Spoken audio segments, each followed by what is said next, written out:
ele encheu o copo e ensinou a lição mais importante da vida. Havia um jovem chamado Miguel que achava que sabia de tudo. Formado nas melhores universidades. Leitor voraz, sempre com uma opinião formada sobre qualquer assunto. Ele tinha 27 anos e carregava aquela arrogância subtil de quem acredita que conhecimento teórico é suficiente para entender a vida. Um dia, depois de ler dezenas de livros sobre filosofia oriental, Miguel decidiu que precisava de encontrar um mestre de verdade. Alguém que pudesse ensinar o que os livros não conseguiam. Depois de muito procurar, ouviu falar de um senhor que vivia numa casa simples nas montanhas. Diziam que ele era sábio, que entendia profundamente a vida. Miguel, meio cético, mas curioso, decidiu visitá-lo. A casa era ainda mais simples do que imaginava. Pequena, limpa, com poucos móveis. O velho mestre recebeu-o com um sorriso tranquilo e convidou-o para se sentar. Miguel mal esperou para se acomodar e já começou a falar. Mestre, vim de longe para aprender consigo. Li muito sobre budismo, taoísmo, estoicismo. Estudei os grandes pensadores, mas sinto que falta algo. Preciso de uma orientação verdadeira. Preciso de entender o que os livros não explicam. O mestre assentiu lentamente, sem dizer nada. Levantou-se com calma e foi até a cozinha. Voltou com uma bandeja. Nela, um bule de chá fumegante e 2 copos de vidro transparente. Colocou a bandeja sobre a mesa baixa entre eles. Vou preparar um chá para nós, disse o mestre com voz suave. Miguel continuou a falar enquanto o mestre pegava no bule. Sabe, mestre, eu já entendo vários conceitos. O desapego, a impermanência, o vazio criativo. Li sobre meditação, pratiquei algumas técnicas, mas quero ir mais fundo. Quero compreender a essência de tudo. Quero atingir um nível superior de consciência. O mestre começou a servir o chá. Despejou o líquido quente no copo de Miguel devagar, enquanto o jovem continuava a falar sem parar. Acho que o meu problema é que as pessoas ao meu redor não entendem estas coisas. Tentei explicar aos meus amigos sobre presença plena, sobre o agora, sobre a libertação do ego. Mas eles não captam. Talvez eu precise de um ambiente diferente, de pessoas no mesmo nível de busca que eu. O mestre continuava a despejar o chá. O copo já estava cheio até a borda, mas ele não parou. Continuou a derramar. O chá começou a transbordar. Escorreu pela lateral do copo, formou uma poça na bandeja, pingou na mesa. Miguel parou de falar no meio de uma frase. Mestre, está a derramar. O copo está cheio, não cabe mais nada. O mestre finalmente parou. Colocou o bule de volta na bandeja, olhou diretamente nos olhos de Miguel com uma serenidade perturbadora. E então disse, exatamente como este copo, você está cheio. Cheio de opiniões, de conceitos, de ideias, de certezas. Como posso ensinar-te algo novo se não há espaço dentro de ti para receber? Miguel ficou paralisado. A frase penetrou como uma flecha certeira. Tu não vieste até aqui para aprender, continuou o mestre. Vieste para confirmar o que já achas que sabes. Vieste para que eu validasse os teus conhecimentos. Vieste para adicionar mais informação a um copo que já transborda. Mas a sabedoria verdadeira não funciona assim. O jovem sentiu o rosto queimar. Parte vergonha, parte revelação. O mestre serviu chá no seu próprio copo, dessa vez com atenção, parando quando o líquido chegou a 3/4 da capacidade. Vê este copo. Ainda há espaço. Espaço para mais chá. Espaço para o líquido se mover quando eu o seguro. Espaço para receber. Esse espaço é essencial. Sem ele, qualquer coisa que eu adicione apenas transborda e se perde. Miguel respirou fundo. Tentou organizar os pensamentos. Mas, mestre, eu estudei tanto, li tanto. Como isso pode ser um problema? O mestre sorriu gentilmente. Estudar não é um problema. Acumular conhecimento não é um problema.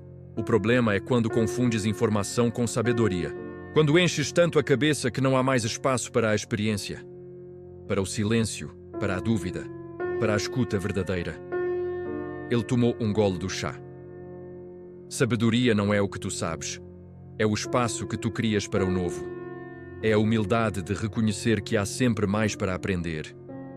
É a capacidade de esvaziar o copo quando necessário. De questionar as tuas próprias certezas. de desaprender o que já não serve. Miguel sentiu algo partir-se dentro dele.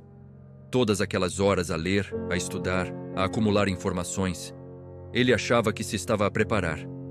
Mas, na verdade, estava apenas a encher um copo que já não cabia mais nada. Mestre, como eu esvazio o meu copo? Como eu crio esse espaço? Primeiro, reconhecendo que ele está cheio. Acabaste de o fazer. Segundo, parando de adicionar mais antes de criar espaço. Terceiro, questionando tudo aquilo de que tens a certeza. Cada crença rígida, cada opinião inflexível, cada conclusão definitiva. Questiona, e no espaço que se abre com a dúvida, a verdadeira compreensão pode entrar. O mestre levantou-se e foi até a janela. A vida é movimento. A água que fica parada apodrece. O copo que nunca se esvazia, nunca recebe água fresca. Precisas de aprender a beber o que tens, a digerir e a esvaziar. Só assim há espaço para o novo, para a experiência direta, para a verdade que não vem dos livros, mas da vivência. Miguel ficou em silêncio por longos minutos, apenas sentado, apenas a respirar. Pela primeira vez em anos, não tinha nenhuma opinião formada, nenhuma resposta pronta, apenas perguntas. E esse vazio, paradoxalmente, era a coisa mais cheia de significado que ele já tinha experimentado. Mestre, posso voltar? Posso continuar a aprender consigo? O mestre voltou a sentar-se. Podes, mas não voltes para encher o copo novamente. Volta para aprender a mantê-lo sempre com espaço. Volta não com perguntas que buscam respostas definitivas, mas com abertura para não saber. Porque o maior conhecimento está em reconhecer o quanto não sabemos. Miguel passou os meses seguintes a voltar àquela casa. Mas algo fundamental havia mudado. Ele já não ia com a necessidade de provar nada. Não ia mais ansioso por acumular mais conhecimento. Ia em silêncio. Observava. Escutava. E, principalmente, permitia que as suas certezas fossem questionadas. Permitia que o copo esvaziasse. E quanto mais espaço ele criava, mais ele realmente aprendia. Não informações, mas compreensão. Não conceitos, mas sabedoria viva. Não teorias sobre a vida, mas a própria vida a acontecer através dele. Anos depois, quando alguém lhe perguntou qual foi a maior lição que o seu mestre lhe ensinou, Miguel sorriu. Ele ensinou-me que a sabedoria verdadeira não é sobre quanto tu sabes, é sobre quanto espaço tu tens para aprender. Não é sobre encher o copo, é sobre ter a coragem de o esvaziar sempre que necessário. A nossa saúde mental, muitas vezes, funciona da mesma forma. Começa a aprofundar-se quando paramos de acumular certezas e começamos a criar espaço para dúvidas. Quando reconhecemos que as nossas opiniões rígidas, as nossas crenças inflexíveis, os nossos julgamentos automáticos, são como um copo a transbordar. Não há mais espaço para nada de novo. Nenhuma perspectiva diferente consegue entrar. Nenhuma transformação real pode acontecer. Mas quando tu esvazias, quando questionas, quando permites não saber, aí sim há espaço. Espaço para crescer, para mudar, para compreender o que antes era incompreensível, para te tornares quem ainda não és. E essa é a lição mais importante da vida. Não é sobre acumular. É sobre fazer espaço. Não é sobre encher. É sobre esvaziar. Não é sobre saber tudo. É sobre ter a humildade suficiente para reconhecer que nunca saberás. E estar em paz com isso. Porque o copo cheio não recebe nada. Apenas transborda e desperdiça. Mas o copo com espaço está sempre pronto, sempre aberto, sempre vivo. Se esta mensagem ressoou contigo, partilha-a com alguém que possa precisar de ouvir isto hoje. Obrigado por assistir-se e até à próxima.